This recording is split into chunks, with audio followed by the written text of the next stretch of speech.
Assalamualaikum warahmatullahi wabarakatuh to Madam Nizana.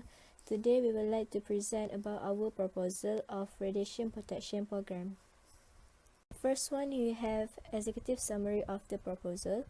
So the following is a proposal for our radiation protection program that will be organized by us to help the student from different courses, staff and the public gaining more knowledge about the radiation and how to protect themselves from it. The program also acknowledges participants about the deterministic effects and stochastic effects. The main objective for this program is to spread awareness of radiation protection towards the public. Other than that, we also want to change our society's mindset about the radiation precaution during the procedure always be considered. Hence, the misconception about radiation that circulating in our societies will be stopped. The program will be held for 2 days, which is on 17 December and 18 December 2020. On the first day, the talk sessions will begin at 2 p.m. until 5 p.m. at Dewan Kuliah 1, FSK 7. While on the second day, the preparation for the booth will start at 10 a.m. and the presentation at the booth will start at 10:30 a.m. Quiz and fun games will be conducted at the booth at the hallway between PSB and FSK 7. From doing this program, in hope that it will give benefits to societies by learning the effects and ways to reduce radiation. As the program slogan, Together We Radiate Safety, we wish that people will acknowledge that radiation can be found anywhere, not only in medical X-ray, and it is not something to be afraid of if we prioritize safety. Radiation protection is the action and methods of minimizing harmful effects of ionizing radiation to patients, staff, the community, and the environment. It also aims to discourage deterministic effects by maintaining doses below the acceptable threshold and reducing the possibility of stochastic effects to the level that they are fairly achievable. Radiation protection guidelines acknowledge that all exposure cannot be avoided, but do have a monitoring mechanism to prevent excessive exposure as well as to retain doses within the range. Deterministic effects can be reduced by restricting doses to levels below threshold level. Okay, thank you, Alia. So now I'm going to proceed about the objective of the program. So the objective of this program is, firstly, is to spread awareness of radiation protection towards our society. That's why it is open to the students from different courses, public citizens, and staff of the university as well. So we want to educate our society as much as we can about the radiation safety precaution are always practiced by the healthcare profession. So we want to stop the fake news about healthcare profession doesn't care how much radiation we get, and also in the meantime to destroy the myth circulating in our society about radiation, whether it's some of them say that it can cause infertility and so on. And lastly, educating them about the risks and benefits of medical exposure, the principle of radiation protection action, and radiation protection rules and regulation. Okay, Bismillahirrahmanirrahim. My name is Nurul Haliza binti Abu Bakar. So today I'm going to continue the presentation with the expected benefits of the program. Okay, for the first one is the society will know the causes of cancer are not only because of radiation. There are actually more factors that contribute to the cancer disease.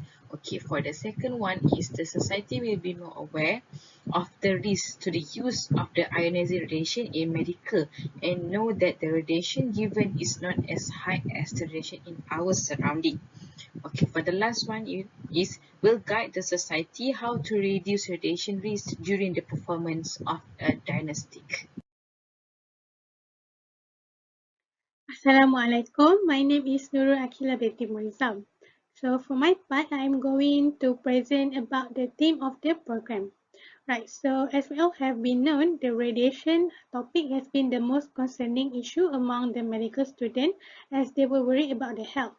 Therefore, the main theme of this program will be about the radiation protection program, so that they can learn on how to act when facing the radiation. Okay, students can take this program as a guidance of the safety precaution to prevent them from the high dosage of radiation that might do harm in the future.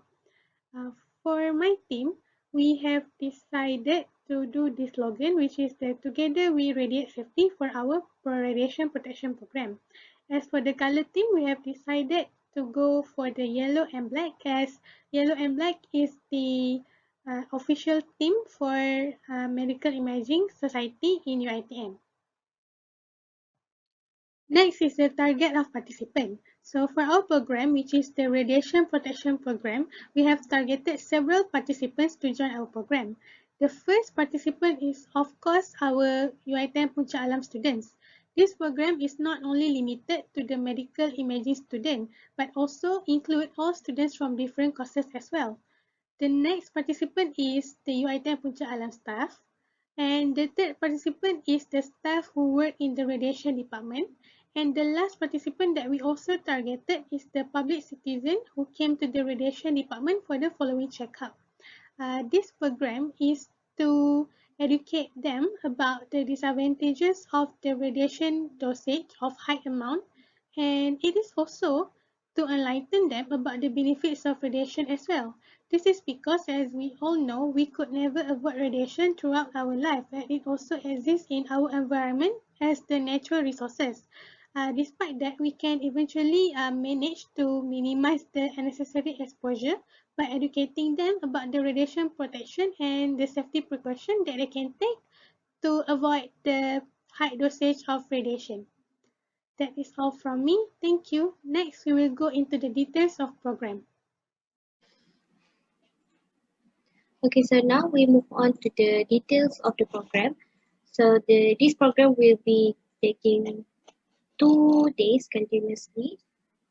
At the first day, which is on 17 December 2020, from 2 p.m. to 5 p.m., we're gonna invite a speaker at the Dewan Kuliah 1 Health Science 47 UiTM Puncak Alam. And on the next day, which is 18 December 2020, from 8 a.m. to the 2 p.m., we're going to have some sharing booth at the hallway between PSP and Health Science Faculty 7, UiTM Puncak Alam. So basically, this program will be conducted in the university. So the activity that we'll be having is on the 17th December. We're going to have some sharing session, as I said earlier, from invited speakers who are experienced radiographers. So the sharing session will be about the objective of the program, which is the risks and benefit of medical exposure, the principles of radiation protection action, and radiation protection rules and regulation. And then on the next day, there will be 4 groups of students from this course, which is medical imaging. We'll be conducting 4 booths.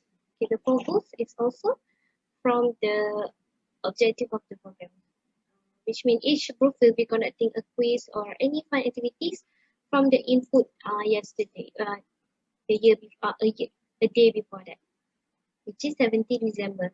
So the booth will be 4 booths, which is the risk of benefit of medical exposure, the principle of radiation protection action, and radiation protection rules and regulation. Yeah. So the main objective of this book is to remind people about what they have learned or what they have heard yesterday, or maybe attract more people to educate themselves about radiation. Next, the tentative of the program.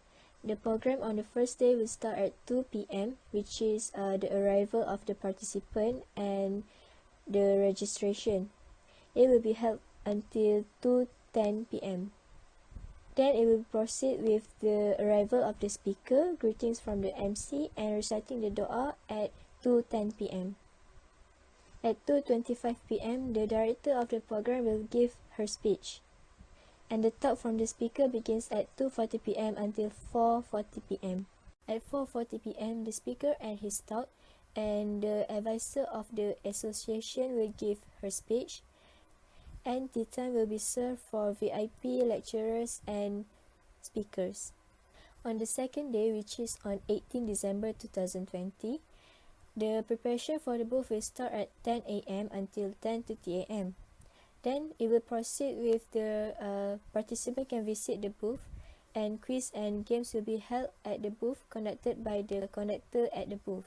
Then after that, the program will end. Okay, for the organizing committee of the program, okay, for the first one is Nur Alia Nadira binti Suhaimi, which is our director of the program. Okay, she will plan the program to be run. She is responsible for determining the direction of the program. She also needs to give the instruction to the committee in performing duties.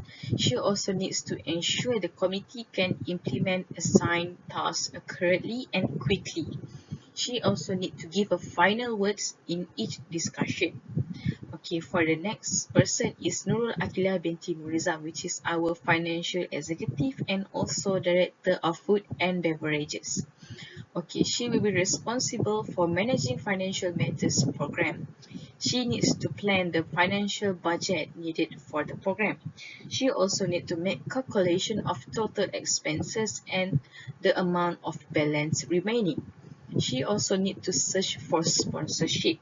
She also managed to coordinate banquet for VIPs, guests, and also all committees. She also responsible for ensuring all food enough for the participant. Okay, for the next person is Shazadini binti Muhammadin, which is our executive of activities, protocol, and invitation, and also director of promotion and publicity. Okay, she needs to list the invited guests who will be present to the program. She needs to provide a text of an honorary guest speaker for the closing ceremony. She also needs to accompany for the speaker of honor to the program. She also needs to recruit temporary staff and volunteers in the event. And also she needs to provide program brochures and banners of the program. And lastly, she needs to draw an invitation card to the guests of honor and the lectures involved. Okay, for the next person is Nurul Atira binti Muhammad Razali, which is our conference planning director.